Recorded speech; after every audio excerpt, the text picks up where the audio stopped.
कथा कह रहे हैं।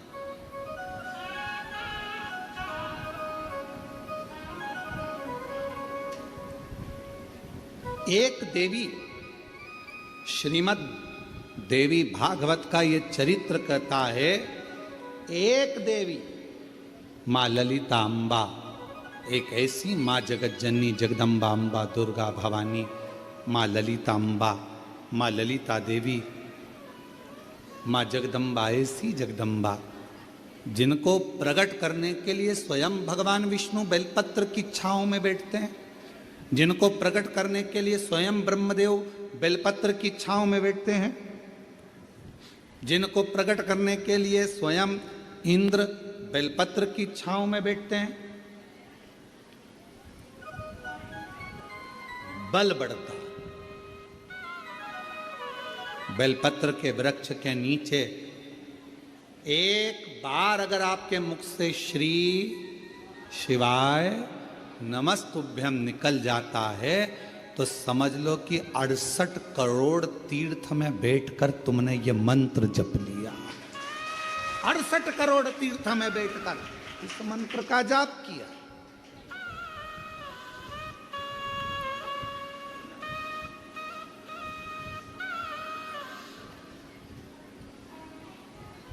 और मानो तो गंगा माहू, ना मानो तो बहता पानी।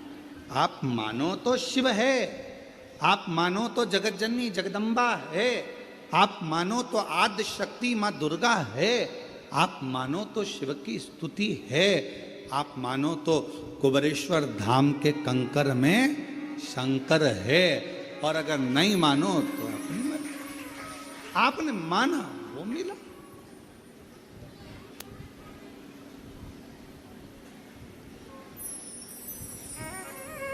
कृपा उसकी उदारता, थोड़ा फाइल मोटी हो सकती है।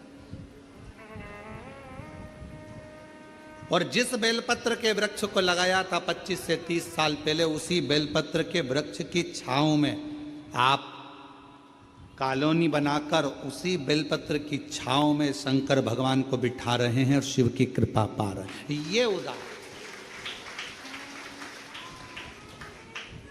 मिले भले धोखा किसी ने दे दिया, न्याय तो वही करता है, और उसका जब न्याय होता है तो सारे पन्ने खोल दिए जाते हैं और आखिरी में मेरा शंकर भगवान हाथ पकड़कर पार उतार देता है। पार सबको थोड़ा प्रतीक्षा करिए, थोड़ा इंतजार करिए, थोड़ा बाट जोइए, इंतजार करिए, प्रतीक्षा करिए, थोड़ा प्रतीक्षा करिए।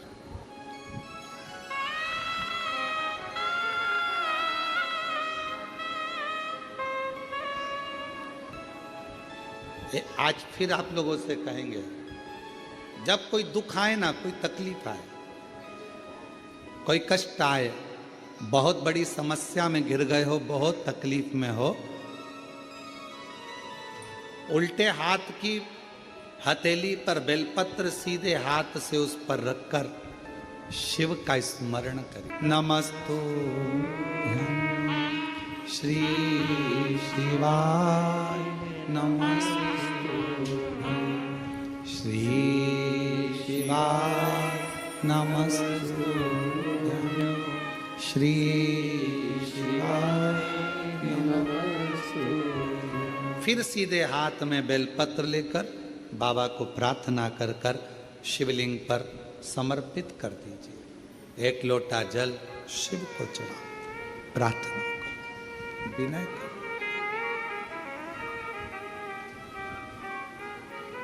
प्रार्थना करो, विनय करो। लोग हमसे कहते हैं, क्यों गुरुजी? बहुत लोग तप करते हैं, साधना करते हैं, आराधना करते हैं, व्रत करते हैं, उपवास करते हैं, कोई नग्न पैर रहता है, कोई कुछ करता है, कोई कुछ करता है, पूरे नवरात्रे लोग साधना में तप में लगे रहते हैं। आप क्या करते हो? हम एक ही काम करते हैं, शिव जी के उस पवित्र बेलपत्र के वृक्ष के नीचे बैठकर श्री शिवाय नमस्तुभ्यं, श्री शिवाय एक ही। और जहां जहां बेलपत्र के वृक्ष लगे हैं, 11 बेलपत्र के वृक्ष के नीचे जाते हैं, झाड़ू लगाते हैं, साफ करते हैं, जल चढ़ाते हैं, बेलपत्र के वृक्ष के नीचे झाड़ू पोछा कर कर आ जाते हैं, उसको झाड़ू लगा कर आ जाते हैं। ये भी हमारा व्रत है, यही हमारी साधना, यही हमारा तप है। नवरात्रे में माँ जगत जननी दुर्गा भवानी, माँ आद्य शक्ति, माँ भवानी, माँ जगदम्बा, माँ ललिता, माँ कुष्मांडा, माँ स्कंदा, माँ कालरात्रि, माँ जगत जननी, बेलपत्र के वृक्ष में 64 योगनियां देवियां सब विराजमान, उस बेलपत्र के नीचे जल चढ़ाकर सबका आशीर्वाद प्राप्त कर। उस बेल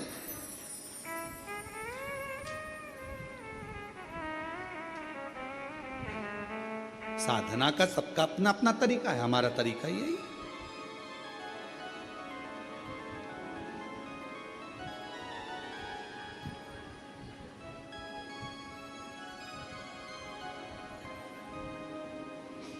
नहीं जा सको जो सा बेलपत्र के वृक्ष की छांव में, बेलपत्र के वृक्ष के नीचे शिव तत्व की प्राप्ति का एक केंद्र बिंदु है बेलपत्र का। देवी की आराधना, देवी की साधना, देवी का उपास, सब कुछ नहीं मिल जाता, सब कुछ।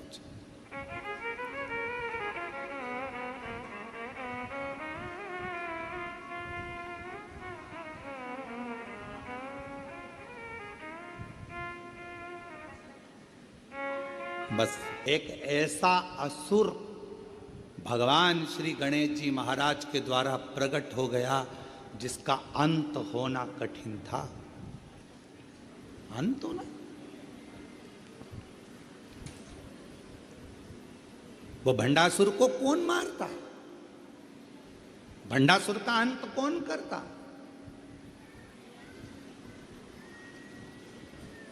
भगवान शंकर मां सती के जाने के बाद में नेत्र बंद कर कर तप साधना में लग गए। हजारों वर्ष की समाधि मेरे शिव जी ने लगा ली, हजारों वर्ष की तप साधना, वर्ष की तप साधना में मेरे शंकर भगवान डूब गए। हजारों वर्ष की जब तप साधना मेरे देवाधिदेव महादेव भगवान शिव ने करी, उनकी तपस्या को कौन तोड़े, उनकी साधना को कौन तोड़े? देवताओं को भेजा गया कि आप जाओ, आप जाओ, आप जाओ, पर कोई तोड़ने वाला नहीं। कौन तोड़े? और कोई अगर व्रत कर रहा है, कोई साधना कर रहा है, कोई उपास कर रहा है, नियम है। हाँ, हम जब नवरात्रे के समय पर, चारों नवरात्रे में, किसी भी नवरात्रे में हम जहां पर भी होते हैं बेलपत्र की सेवा करते हैं। हम जितनी देर बेलपत्र की सेवा करें, हमारे घर पर करें, हमारे घर के पास में करें, हम यहाँ आने पर जहाँ बेलपत्र की सेवा करते हैं, उन बेलपत्रों के नीचे जब हम सेवा करते हैं तो हमारे साथ में जितने साथ में रहते हैं वो सब को मालूम है थोड़ी देर सेवा करेंगे, अर्चना करेंगे, फिर चलेंगे। सेवा कौन तो? कोई उपास कर रहा है, अपनी मर्जी से कर रहा है, आपको नहीं तोड़वाना। कोई साधना में डूबा है, नेत्र बंद कर कर बैठा है, उसको बैठने दो, अपने को क्या करना। किसी का मन भगवान शंकर के मंदिर में एक लोटा जल चढ़ाने में लगा है, आप उसे चढ़ाने दो। किसी का मन श्री शिवाय नमस्तुभ्यम बोलने में लगा है, उसको बोलने दो। तुम्हें क्यों बुरा लगना कि ये श्री शिवाय नमस्तुभ्यम मत बोलो, ये वाला मंत्र बोलो, वो वाला मंत्र बोलो। अरे कुछ भी बोले, उल्टा बोला, मरा मरा तो राम निकल गया और बाबा तर गए। मरा मरा बोला तो तर गए।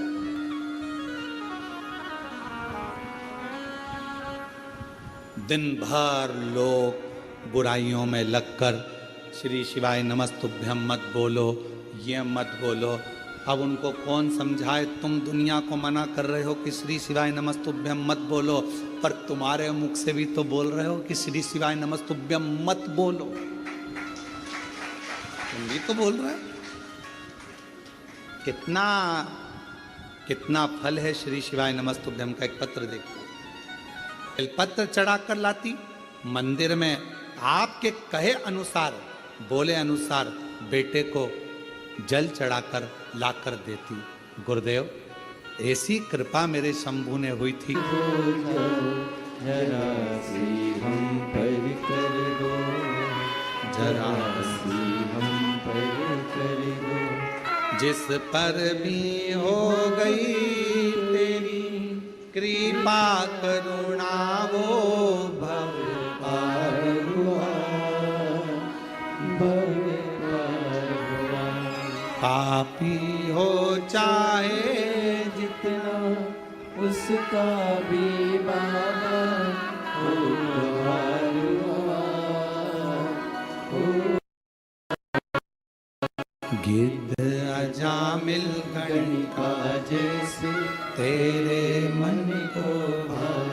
जरा सी हम पर कर दो, जरा सी हम पर कर दो। तुम्हारा काम बिगड़ा, एक मंत्री जी को फोन लगाया, वो मंत्री जी तुम्हारे यहाँ का काम कर देंगे, पर तुम्हारा काम बिगड़ा और तुमने श्री शिवाय नमस्तुभ्यम मंत्र को बोलना चालू करा, तो यहाँ का भी काम और वहां का भी काम हो जाता।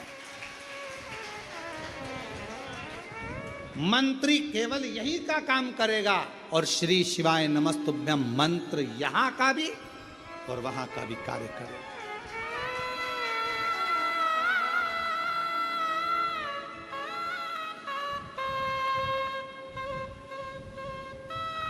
काम कराने के लिए मंत्री जी को बोलना पड़ता है, साहब देख लेना। उसी तरह भगवान से बोलना पड़ता है, मन से साहब देख लेना। भोला सब दुख काटो हमारा, ओ भोला सब दुख काटो। मेरी जिंदगी के इतने दुख हैं, इनको काट मेरे शंभू। किससे कहूं, किससे, किसको जाकर बोलूं मैं? भगवान रुद्रगण से। क्यों? एक राजा क्षुभ हुए और उनका दधीची ऋषि से मित्रता थी और राजा क्षुभ और दधीची ऋषि का आपस में विवाद हो गया। भगवान विष्णु ने राजा क्षुभ का साथ दिया तो दधीची ऋषि ने श्राप दे दिया कि राजन, तुम राजा क्षुभ का साथ दिए और मेरा साथ नहीं दिए, इसलिए मैं तुम्हें श्राप देता हूं कि तुम्हें भगवान शंकर के गणों से हारना पड़ेगा। शिव महापुराण की कथा कहती है, कभी किसी के विवाद में व्यर्थ ना पड़े, कभी किसी के विवाद में व्यर्थ ना पड़िए। पर आपकी और हमारी आदत होती है, संसार के लोगों की बड़ी आदत होती है महाराज, बीच में पढ़ने की। किसी ने एक गलत मैसेज लिखा, कमेंट्स लिखा और लोगों ने उसके नीचे अपने विचार लिखना चालू कर दिया। वो तो है ही ऐसा, उसने तो ये करा है, उसने तो वो करा है। हम उस अग्नि में घी डाल रहे हैं, उस अग्नि में हम